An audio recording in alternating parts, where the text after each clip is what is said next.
오늘은 예로니모 성인 축일입니다. 예로니모는 우리 교회에서는 4대 교부라고 있습니다. 우리 서방교회 4대 교부 중에 한 분이십니다. 그 4대 교부가 누구냐면 그레고리오라는 분이 있고, 또 한 분은 그 암브로시오가 있고요. 또 암브로시오 다음에 아우구스티누스가 있습니다. 그리고 아우구스티누스 성인 다음에 바로 오늘 축일을 받는 이 예로니모 성인이 있습니다. 자, 이 예로니모는 이분들 중에 이제 한 분이신데, 가장 많이 알려진 것은 성경, 즉 그리스 성경을 라틴어로 번역을 한, 그래서 그 번역서가 우리는 불같다라고 불리는 그러한 번역서를 만드신 분으로 아주 잘 알려져 있습니다. 이 예로니모 성인은 348년 부유한 가정에서 출생을 했기 때문에 그 귀족 가문이라서 어릴 때부터 공부를 많이 시켰습니다. 수사학, 고전 문학, 라틴어 이런 거를 공부를 했어요. 또 젊었을 때는 이런 라틴어뿐만 아니라 그리스어를 배워가지고 라틴어, 그리스어에 아주 능통한 그러한 능력을 보였을 뿐만 아니고요. 또 고대 학자들에 대한 뛰어난 지식과 연구 업적으로 명성을 날리던 그런 사람이었습니다. 자, 그런데 이 예로니모가 어느 날 갑자기 중병에 걸렸어요. 그래서 병상에 눕게 되었는데, 정말로 그는 죽을 고비를 이렇게 넘기게 되면서 이것이 바로 신이 자기한테 어떤 징벌을 내린 것이 아닌가, 이렇게 생각을 해서 그 당시에 크게 뉘우치고 이렇게 반성을 했다고 합니다. 자, 그런데 그렇게 회개를 하고 나니까 갑자기 병이 치유가 됐습니다. 자, 이러한 것을 계기로 해서 예로니모는 그리스도교 신앙에 관심을 가지게 되었고, 그래서 그는 주일마다 그 성지순례를 했다고 합니다. 특별히 성지순례 중에는 그 300년대 후반이니까 이제 그 당시는 그 이미 종교가, 그리스도교가 국교로 인정이 돼서 모든 사람들이 거의 다 이 그리스도를 믿는 이러한 상황이죠. 그러나 국교가 되기 직전까지만 해도 한 300년 가까이 그 수많은 세월을 박해 시절을 보냈죠. 그 박해 시절에 이 그리스도교 신자들은 그 신앙을 그것을 지키고 간직하기 위해서 그 가다콤부라는 지하 동굴을 만들어 가지고 지하로 들어가서 거기서 생활을 했던 것이죠. 그래서 거기서 미사도 드리고, 또 거기서 그 식사니까 살고 먹고 사는 그러한 장소로 사람들 눈에 피해서 거기서 생활을 했고, 거기서 죽음을 맞이했고, 이런 장소였는데요. 지금도 로마에 가면은, 로마뿐만 아니라 터키라든지 이런 데 가면은 가다콤부가 있습니다. 네, 그래서 이 예로니모도 성지순례 중에 특히 이 가다콤부에 방문을 하였고, 그러한 결과로 인해서 이제 나중에 세례를 받아서 신자가 됩니다.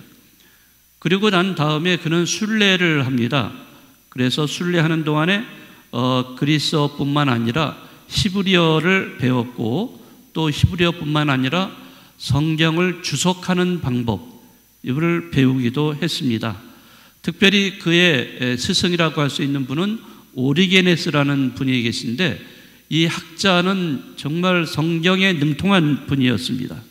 그래서 예로니모도 이 오리게네스가 주석한 방법을 굉장히 좋아했고, 여기에 매료되어서 그는 오리게네스에게 많은 것을 배웠고, 그 이후에 그는 나름대로 성경을 많이 주석하고, 그리고 또 뿐만 아니라 그리스어를 라틴어로 책을 번역하는 이런 작업도 많이 했습니다.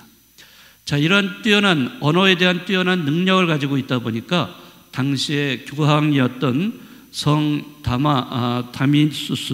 다마수스 1세 교황에게 눈에 띄어서 그의 비서가 되었습니다. 자, 그리고 교황은 그를 비서로 임명하는 동시에 그 신약과 구약, 그 당시에는 그리스어로 번역이 되어 있던 책이죠. 70인역이라고 하는데 뭐 당시에는 다 그 그리스어를 아는 사람이 별로 없었어요. 그러니까 라틴어만 사용하던 때였기 때문에 이 교황은 이 예로니모에게 신구약 70인역을 그 라틴어로 번역하라 이런 명령을 내립니다.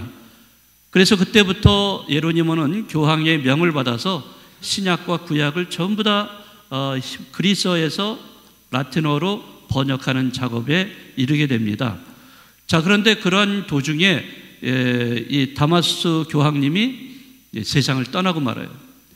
자, 그러고 나니까 그 예로니모만 홀로 남게 되다 보니까 이제 이 예로니모를 싫어하던 사람들이 있어요. 네, 아주 증오하던 사람, 이런 사람들이 예로니모를 굉장히 모함하고 박해하기 시작하고 비난합니다. 결국에는 여기에 견디지 못해서 예로니모는 로마를 떠나게 돼요. 그리고 예루살렘으로 가서 이제 예루살렘에서 수도회를 만들어 가지고 거기에서 그 수사님들을 신학 성경 강의를 하게 되고 또 거기에서 자기가 하지 못했던 아직 남아있던 그 번역 작업을 계속 하게 됩니다. 이제 그 베들레헴에 정착을 해서 신약과 구약을 전부 다 라틴어로 번역을 하게 됩니다. 자, 그래서 거기에서 탄생된 것이 바로 불가타라는 성경입니다. 라틴어 성경.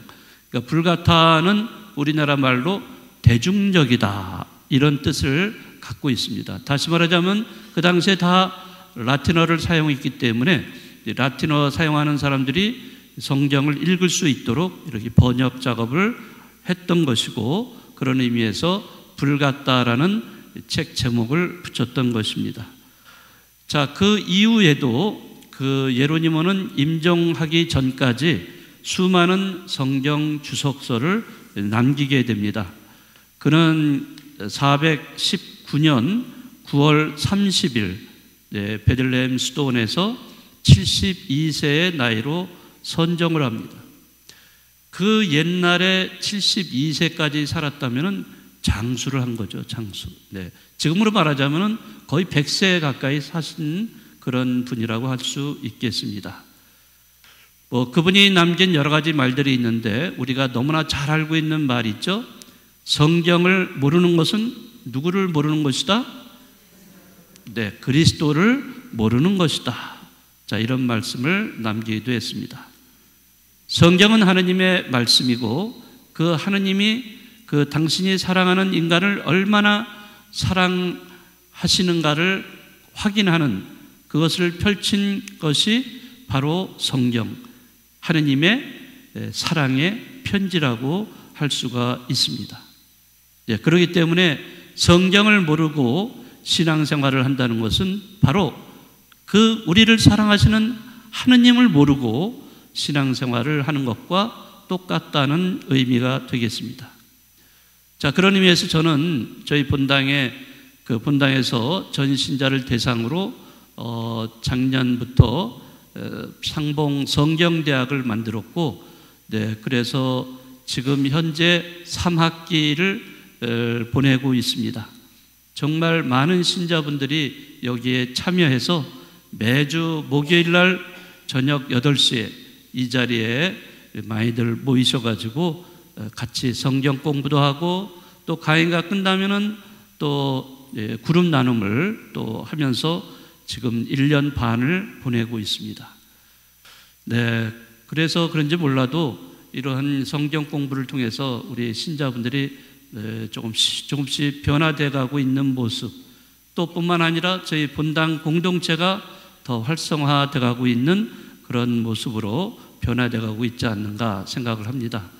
아무쪼록 이 본당 신자 여러분들이 이 하느님 말씀에 맞들여서 그 말씀대로 살아가는 참된 신앙인이 되시면 좋겠습니다. 네.